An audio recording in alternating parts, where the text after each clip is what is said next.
जी दोस्तों, उम्मीद है आप सब लोग खैरियत से होंगे।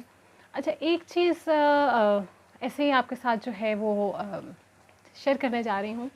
हम लोगों में से अक्सर जो हैं, जो कि हम बहुत ज़्यादा बिज़ी होते हैं अपने लाइफ में, बहुत सारे गोल्स हैं। मॉडर्न मैन जो है वो तो आजकल का वैसे भी आपको पता है कि बहुत ज़्यादा प्रॉब्लम्स में रहता है। थोड़ी-थोड़ी देर के बाद हम चीज़ों में उकता जाते हैं, थक जाते हैं, हमें डाइवर्शंस भी चाहिए। ये तमाम चीज़ें करने के बावजूद भी हम अंदर से कहीं न कहीं रेस्टलेस रहते हैं, कहीं न कहीं चीज़ें प्रॉब्लम हमें दे रही होती हैं। उसमें हमारे अपने बहुत से ज़ाती तजुर्बात भी आते हैं, बहुत सारी बम्पी रोड हैं हमारी लाइफ में जिनको हम एक्सपीरियंस कर चुके होते हैं, जिस वजह से हम थक भी जाते हैं, हम काम करते हैं।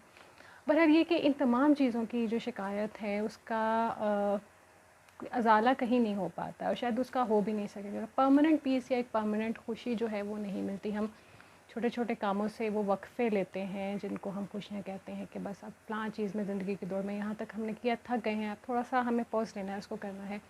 लेकिन अगले दिन जो हमने काम करना है वही बेचैनी, वही एंग्ज़ायटी चीज़ों की, वही बोर्डम, वो तमाम चीज़ें शुरू हो जाती हैं।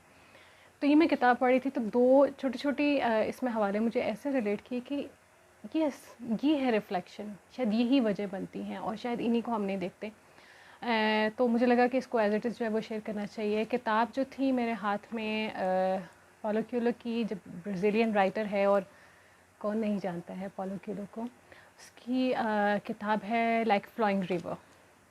बेसिकली ये किताब जो है उसके कुछ अपने एक्सपीरियंसेस थे अपने विज़िट्स के, जिसको उसने फेबल की फॉर्म में लिखा, जिसमें उसने कोशिश की कि ह्यूमन चीज़ जो है लाइफ उसको किस तरह रिलेट कर सके, कनेक्ट कर सके स्पिरिचुअलिटी के साथ या एथिक्स के साथ या वे ऑफ स्टाइल और वे ऑफ थिंकिंग के साथ। तो इसमें छोटे-छोटे आपको जो हैं वो फेबल्स मिलती हैं जिनके ज़रिए वो बस छोटी-छोटी आपके सामने कुछ चीज़ों को रखता है, जैसे हम अक्सर कहानियाँ सुनते करवाते हैं। तो इसमें 2 पैसेज थे जो मुझे बहुत अच्छे लगे थे और वो मैं आपके साथ शेयर करना चाहती हूँ। उम्मीद है कि मेरी अंग्रेज़ी ठीक होगी इस काम के लिए।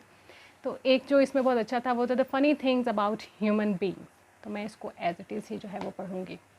देखिए कि ह्यूमन बीइंग्स के बारे में फ़नी थिंग क्या है और मुझे लगता है कि ऐसा ही है। A man asked my friend Jamie Cohn, "What is the human being's funniest characteristic?" Cohen said, "Our contradictoriness." Contradiction जो बहुत ज़्यादा होती है हमारी। We are in such a hurry to grow up and then we long for our lost childhood. We make ourselves ill earning money and then spend all our money on getting well again. We think so much about the future that we neglect the present. And this experience neither the present nor the future. We live as if we were never going to die and die as if we had never ever lived. तो ऐसा ही है, ये contradiction है। हम जिस चीज़ की तरफ भागते हैं उसके उलट सोच रहे होते हैं और जिस चीज़ के बारे में सोच रहे होते हैं उसके उलट कर रहे होते हैं। वही सादा सी चीज़ है कि हम आने वाले मुस्तकबिल के लिए सोचते रहते हैं, उसकी वजह से ना हम अपना पास्ट जो जिसको बना दिया था वो एंजॉय हुआ था, ना हम प्रेजेंट को कर पाते हैं और हम पूरी तरह अपनी ज़िंदगी जो है पैसा कमाने में लगाते हैं, यहाँ तक कि बीमार हो जाते हैं, फिर उसी पैसे से जो है बीमारी ठीक करने के ऊपर सारा काम करते हैं। लेकिन इस वक्त में हम अपनी लाइफ को उस तरह से प्लान नहीं करते, सेट नहीं करते, यानी कि सांस नहीं लेते। रोबोटिक्स में हम रोबोट से ज़्यादा रोबोट्स हो चुके हुए हैं। तो ये चीज़ें वाक़ई सोचने के काबिल है। और एक और बहुत खूबसूरत पैराग्राफ फेबल थी, सॉरी, जो मुझे लगी, मैं उसको भी पढ़ती हूँ। Norma and the good things. Norma and the good things. In Madrid lives Norma, a very special Brazilian lady. The Spanish call her the rocking grandma. She is over 60 and works in various places, organizing promotions, parties, and concerts. Once at about 4 in the morning, when I was so tired I could barely stand, I asked Norma where she got all her energy from. I have a magic calendar. If you like, I can show it to you. The following day, I went to her house. She picked up an old, much scribbled upon calendar. Right, today is the day they discovered a vaccine against polio, she said. We must celebrate that because life is beautiful. On each day of the year, Norma had written down something good that had happened on that date. For her, life was always a reason to be happy.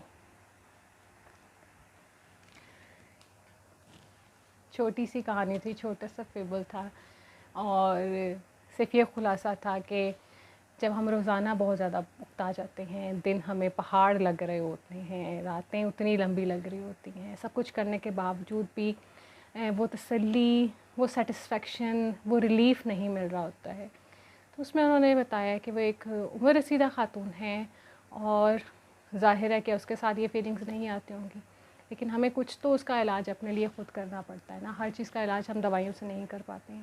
اس کا علاج اس نے یہ دیکھا کہ اس دن کو جو کہ اس کو اس تک بور لگ رہا ہو یا تھکاوٹ دے رہا ہو, تو اس نے دیکھا کہ آج ایسا کچھ کیا بہتر اس دنیا کے لیے ہوا تھا, تو ہم اس کی طرف دیکھتے ہیں. تو اس کو روزانہ کا کوئی نہ کوئی ایک دن مل جاتا ہے جس سے دنیا میں ایک پازیٹیو کام ہوا تھا اس دن, اور وہ اس کو کیلنڈر پر لکھتی ہے اور وہ دیکھتی ہے, اور اس کے لیے یہی تسلی ہوتی ہے کہ ایٹ لیسٹ یہ دن ضائع نہیں ہے, کم از کم اس دن میں فار ہیومن بینگز, انسانوں کے لیے یا بنی نوع انسان کے لیے کوئی بہتر کام ہوا تھا, اس دنیا میں کچھ بہتر کام ہوا تھا. اور وہ کیا تسلی ہے کہ ایسے لوگ بھی ہیں جو کہ مسلسل دن رات ہمارے لیے کہیں نہ کہیں سے بہتری کے لیے کام کر رہے ہیں, چاہے وہ میڈیسن کی فیلڈ ہے, ٹیکنالوجی کی فیلڈ ہے, روبوٹکس ہے, فوڈ ہے, ڈسکوریز ہیں, انوینشنز ہیں, کچھ بھی چل رہا ہے.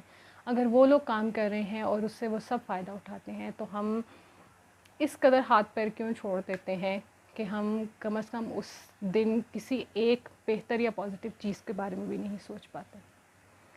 تو دیکھیے, یہ چھوٹی سی 2 فیبلز تھیں, چھوٹی سی 2 کہانیاں بنا کر بہت خوبصورتی سے ہمیں اپنی ایک ڈے ٹو ڈے لائف کی, نارمل لائف کی جو ہے وہ نیچر کے بارے میں بتایا گیا ہے. تو امید ہے کہ شاید ہم میں سے بہت سے لوگ اس کو سن کر, اور جنہوں نے پڑھا ہے ان کو اگر یاد آتا ہے, دے ریکال اٹ, تو کچھ چینج اگر لانے کی کوشش کریں گے تو that would be very helpful. کیسے لگے ضرور بتائیے گا, پھر انشاءاللہ دوبارہ ملاقات ہوگی.